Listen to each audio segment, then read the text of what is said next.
With Game 4 between the Philadelphia Flyers and Carolina Hurricanes set to happen tonight at 6 p.m., we're going to go over a couple of things, including the discourse surrounding Matvei Michkov and people's overall loss of confidence surrounding Rick Tocchet and his ability to have the Flyers with a successful power play.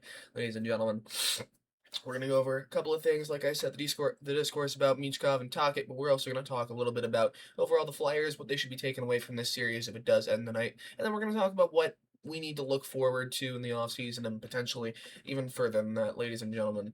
As always, if you've been enjoying this content so far, please make sure to subscribe. It's 100% free. Most of the people that watch these videos aren't subscribed anyways. It helps you stay up to date with me, the Flyers, and overall just the team and this channel as a whole. So, that being said, we're going to jump right into things. Ladies and gentlemen, Rick Tocchet has said some interesting things about the Flyers power play. Reading this quote gives me a headache, and apologies about my voice. I am a little bit sick at the moment, but this quote does a couple of things. A, it gives me a worse headache than I already have, but also it has confused the wind out of everybody on Twitter. There's reads and plays you got to make to be on the power play. In all fairness, we've got some guys that are playing the power play that probably wouldn't play a lot of minutes on the power play.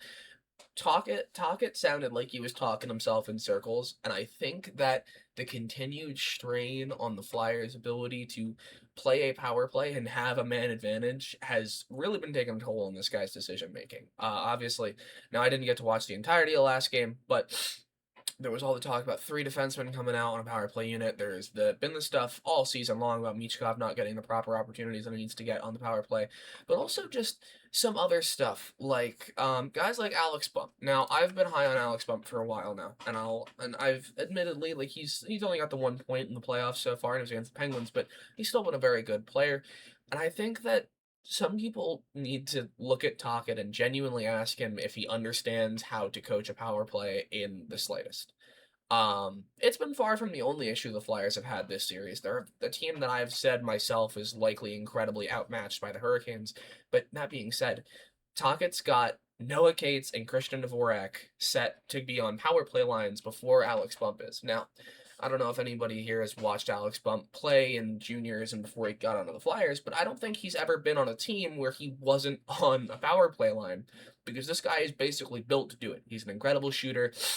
He's got that shoot-first mentality that Tocchet loved to talk about earlier on in the series. I've mentioned it a little bit before Game 3. But he's a guy that's very, very good at creating offense, and he can do a really good job of getting shots on net. And, someone that, it sounds like a guy that's good at shooting, likes to produce offense, and overall can kind of force his way down into the zone, would be good in a power play. Unfortunately, he had like 40 seconds of ice time on the power play as a whole. And he's been one of the better Flyers players. Apologies for this graphic being a little bit blurry, but he was the 3rd best rated Flyers player on the team for Game 3, at least numbers wise.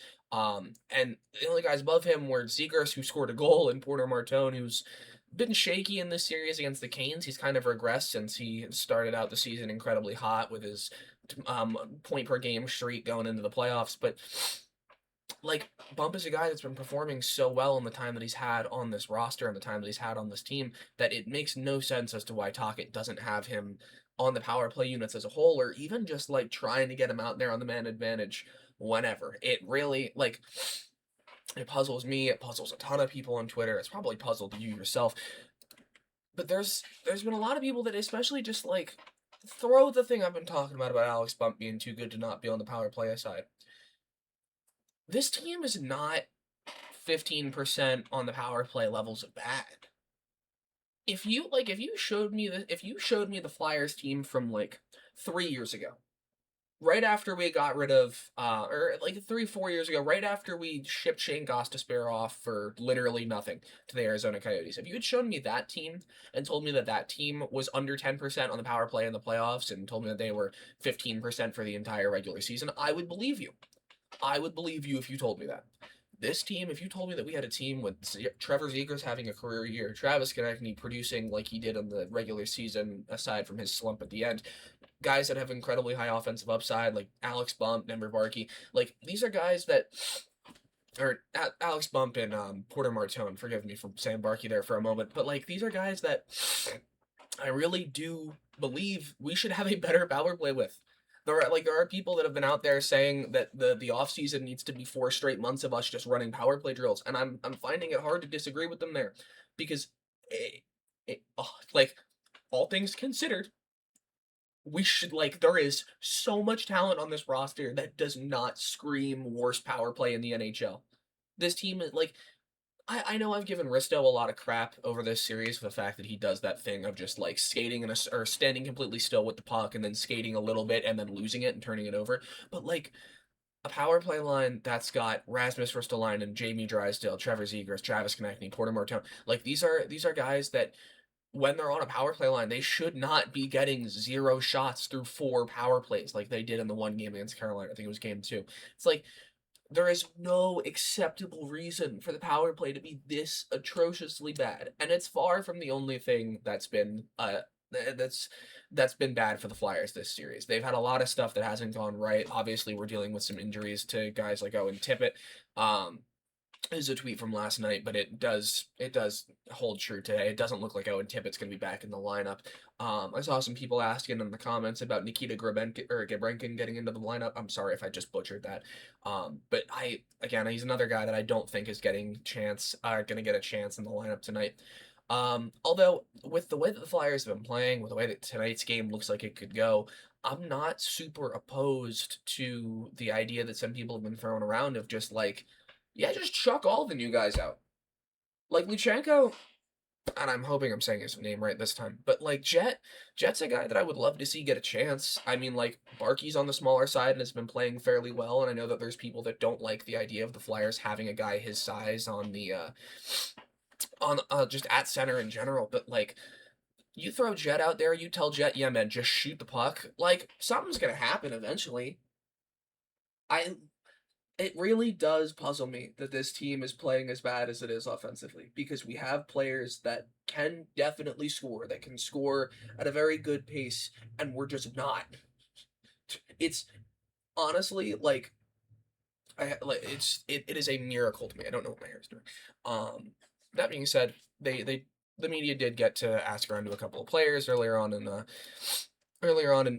they so we've got guys like Zegras. So this series can be far from over. I don't know if anybody saw it. I don't know with me right now, but the Flyers are currently at a 3.8% chance to win this series, which has been our lucky number this year. That being said, the locker room still seems to be stable. The story of this locker room all playoffs has been that we're taking this as, and I said it before game 1, or after game 6 of the Penguin series, before game 1 of the Hurricane series, the Flyers are playing with house money.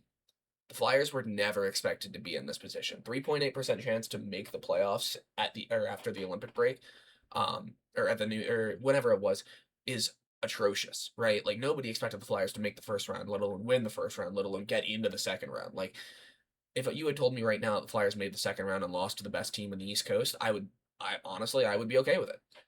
But this locker room is continuing to show that they definitely have the mentality of, we understand that everything is just gravy on top of a great season already, but we're not going to play like we're going to just keel over and die because we shouldn't win this series. Obviously, it's been a very chippy series. The officiating has been a topic the entire time going around. It's been 160 penalty minutes to go this entire series. That being said, it's hard to look at these guys and tell me that they're not trying. Everybody in the locker room has been saying that, yeah, no, we understand that, like, people didn't think that we were going to get here, but that doesn't mean we're just going to keel over. That doesn't mean that we're not going to try and win the best we can. We know that the analytics don't align with us, but we're going to just say screw it, and we're going to throw everything we got out there, and we're going to put out the best product that we can try to. And while that hasn't happened on the man advantage, it's hard to be disappointed with how this season's gone. And we've got guys like Christian Dvorak who are just like, that same sentiment, and it's just like, we are 110% just focused on playing hockey. And if there is anything that we can take away from this Flyers team this year and this season overall, it's that regardless of how young the guys are, regardless of how long they've been on this team, if it's damn near 15 years like Couturier, if it's 2 months like Porter Martone, every player on this team shares the same sentiment of, we are here to win hockey games and we're not worrying about anything else. We are here to play hockey. We are not worried about what the analytics say, who should win the series, who shouldn't. We are here to play our game, and we are here to try and win to the best of our abilities.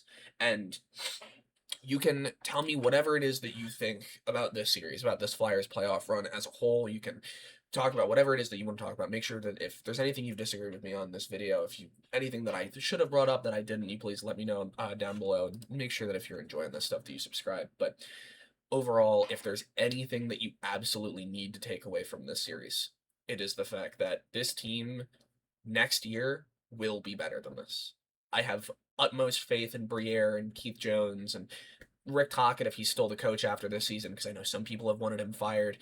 I have the utmost faith that these guys will be able to take the experience that they've had this year, take the experience beating the Penguins and playing a very solid team, and then coming in and playing an incredible machine of a team like the Hurricanes, and take that experience and roll it over into next year and have Brière and Jonesy make some extra moves to beef this team up, and then come back and hopefully make the playoffs next year and get to, if not the same spot, then further than we did this year. And if we don't make it to the same spot, at least show improvements in other areas.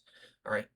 Ladies and gentlemen, that's going to be it for me today. I will be at tonight's Game 6 in Philadelphia, or not Game 6, Game 4 in Philadelphia, so if you see me, feel free to say hi. That being said, ladies and gentlemen, have a great night and go Flyers.